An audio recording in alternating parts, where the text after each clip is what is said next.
first bit of news that we're going to be talking about, well, not really news, but it's reaction really, from Fabrizio Romano. We spoke about last night in the Tottenham update. We spoke about yesterday at the end of the Good Morning Tottenham. We were in a bit of a meltdown, how we were saying that Tottenham are not going to be matching Atalanta's valuation of Christian Romero.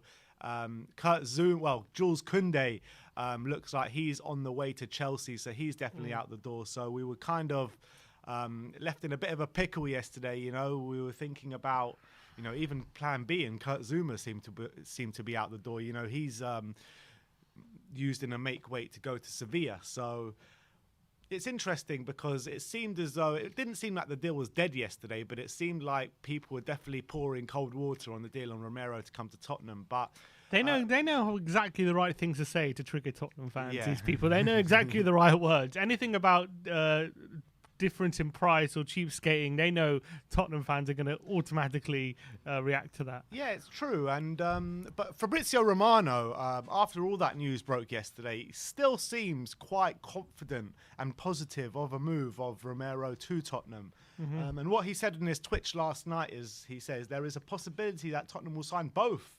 Romero and Milenkovic this summer, which is really interesting. And I think if we can get two players like that through the door, it'd be amazing for us. That's what we said, isn't it? If Milenkovic is going to be at such a price at 15 million euros, and if Paratici and Spurs have scouted him and thought he could definitely add a lot of value to the squad, then why not get him and Romero in? I think Romero's a must. I think we all know that. I think Romero's the one defender who could really help propel us into a different kind of level defensively. But we all know that we can't, at the moment, rely on Dyer and Sanchez. One of them needs to go. So I think if we had Romero, Milenkovic, Dyer, and Rodon for next season, that's four very good centre, and Tanganga there as well. That's four very good centre backs, and that's four or five centre backs to choose from, where we can be confident going into next season that maybe we could start having a solid back four and challenging again. But if we were only to get Romero, and then we would still have Sanchez and Dyer then, I think we'd improve, but I don't think it would be enough to be where we want to be. Agreed. Which is back in that top four. Yeah. And that's the issue. So I think we need, like, even if it isn't Milenkovic, I do think we need another one apart from Romero. The way I look at it is Romero is that kind of really aggressive centre-back that will step out into the midfield, go and search for that ball, really be on you like a ton of bricks. And Milenkovic is more of that towering centre-back that you can't beat in the air and what have you. So I think that could be actually a match made in heaven, those two. Definitely, I completely agree, because Romero is a lot more comfortable on the ground. He's a lot more comfortable manoeuvring around the back four, covering a lot of ground and space. As you say, he likes to press He's very used to pressing aggressively inside the opposition half. He's very used to that, winning the ball high up the pitch. Whereas did you see his heat map last year for Atalanta? Like, the majority of the thickest part of the green was by the halfway line. That's how Atalanta play. It's true. So they play super aggressive. They're one of the most aggressive teams in Europe. Yeah, if not exactly. So I don't think we're going to be as aggressive as that, but I definitely think we're going to be a lot more aggressive than we were last season under Jose, where a lot of the time we were sitting very deep and waiting for moments to counter-attack and stuff like that. In terms of Milenkovic, you're right. He's very tall. I think 6'5" or 6'4", very, very tall centre-back who's very dominant in the air, but is also known not to be a bit of a slouch. He's got a bit of mobility about him as well, and not like a Fazio or something like that. So I do think, in theory, it's definitely a partnership that could definitely work, or we can definitely build upon. They're both young as well, 23 years old. So they've got time on their side. They can grow together. They could be our centre-back partnership for many years to come. So it would be exciting if we can get both through the door. But I guess maybe it's a case of, if we can get the price down for Romero, then we can get Milenkovic as well on top of him. Maybe that's what they're thinking. Or if not, I guess it also depends if we can find a buyer for Sanchez. With Zouma going to Sevilla now, it's a bit of a blow in terms of, we know Sevilla wanted Sanchez and they were interested. And whether they're going to go for him now is probably unlikely, seeing as they're getting Zouma in place of Koundé. So it's about finding another club who's going to stump up the cash for Sanchez that maybe Sevilla were going to. So that's going to be a difficult one. At the end of the day, when Romano first broke that it's either Romero or three of the defenders that will cost the same amount as a Romero. You look at the kind of big clubs in the Premier League and what they've done, you know. Liverpool didn't sign 3 players. They went for a Van Dijk, you know what I mean? Like Man City last year didn't go for 3 defenders. They went for a Ruben Dias.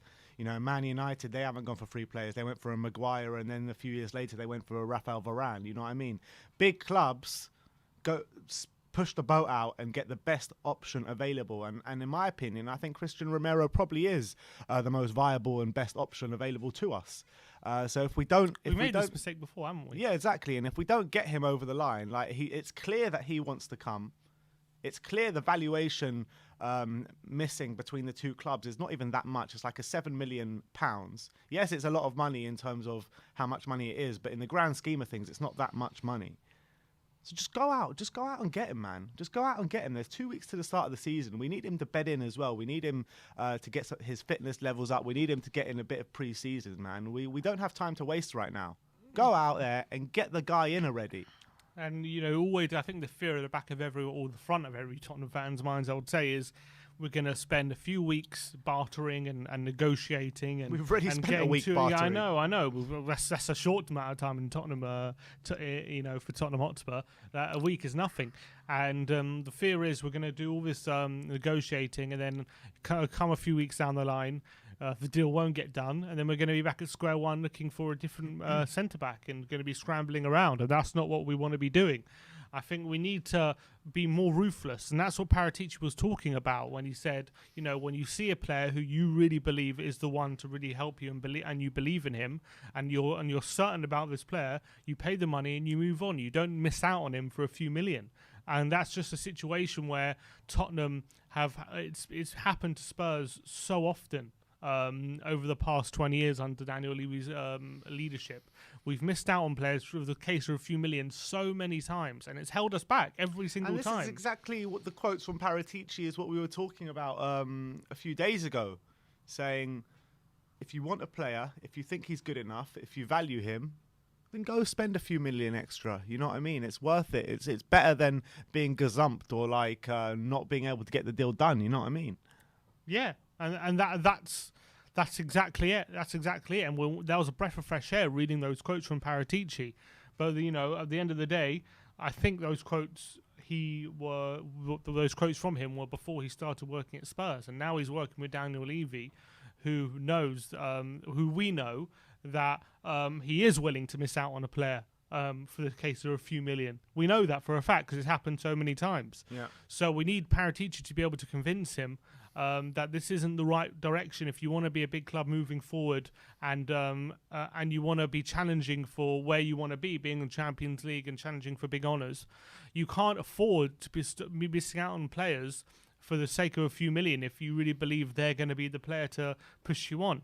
And it's disheartening to think that it's a possibility again, even though, look, I'm still fairly confident this deal will get done, to be honest. I think from the noise we're hearing, we didn't seem confident yesterday. No, but I am still fairly confident it is going to get done. But it's sad to think it is a possibility that we'll walk away from the deal for the sake of a few million again, and then having to go for cheaper options, and then these cheaper options are not going to be the players that we really need to push us forward. And it's just same old with Tottenham is the fear. And it's also the fear that, you know, we're 2 weeks away from the season now. Mm-hmm. Ultimately, all we've signed is a sub goalkeeper and a very, very good prospect, right? Yeah. You can't guarantee that Brian Hill's going to come in and hit the ground completely running straight from the off. You got to assume that there's going to be a bedding in period, at least a couple of months. You know what I mean, for Brian Hill at the very minimum. We've sold Toby Alderweireld, we've sold Eric Lamela, we've sold Juan Foyth, and it looks as though there's more going out the door in terms of the Sissoko. We're trying to get rid of Davison Sanchez, you know. So we're completely weaker than we were last year. As it stands right now, we're weaker than we were last season, and we're 2 weeks to go to the season. So if we don't get a move on very quickly, we're already going to be playing catch up. Yeah, I think we will.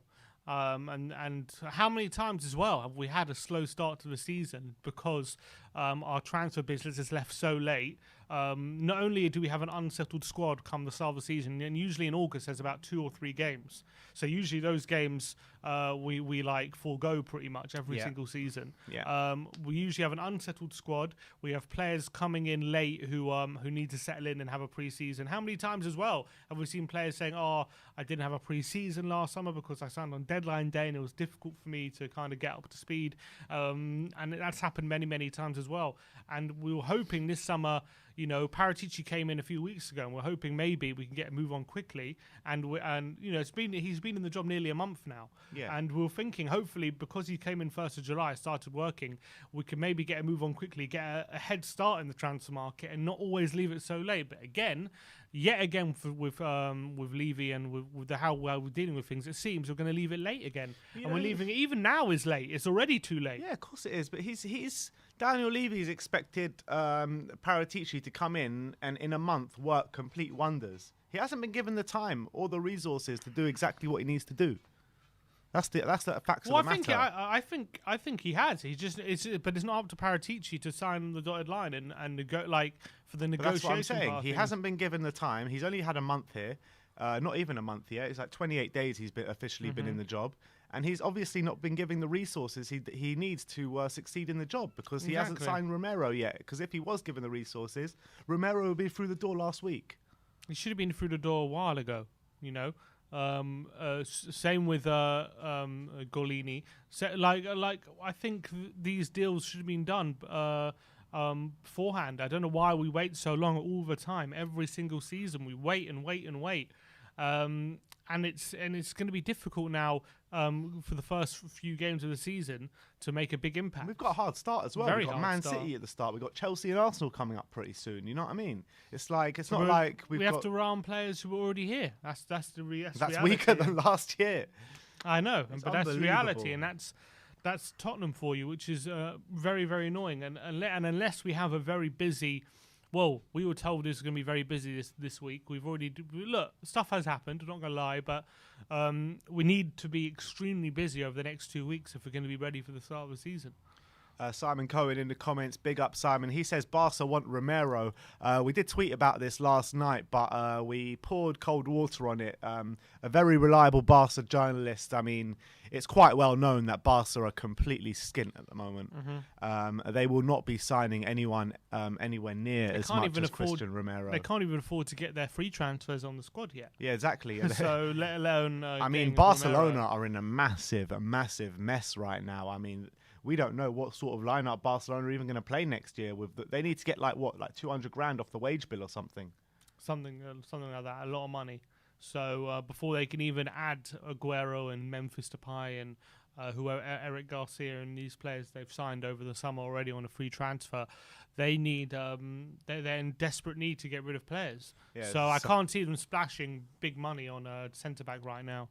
John Fitzpatrick in the comments says we are skint as well, and yes, we might be in debt. Spurs might be in debt, but our debts can't compare to what the Spanish and Italian clubs are going through right now. And also, I think we've got long-term loans that are helping us out and stuff like that, like Barcelona, Real Madrid, and all these teams. They can't afford to pay wages at the moment. But also, I think our revenues are coming back. We've got fans back in stadiums next season. We'll get the supposed naming rights is in the offing. We've got sponsorship for the training kits, and also you've got to remember as well the events that all got cancelled.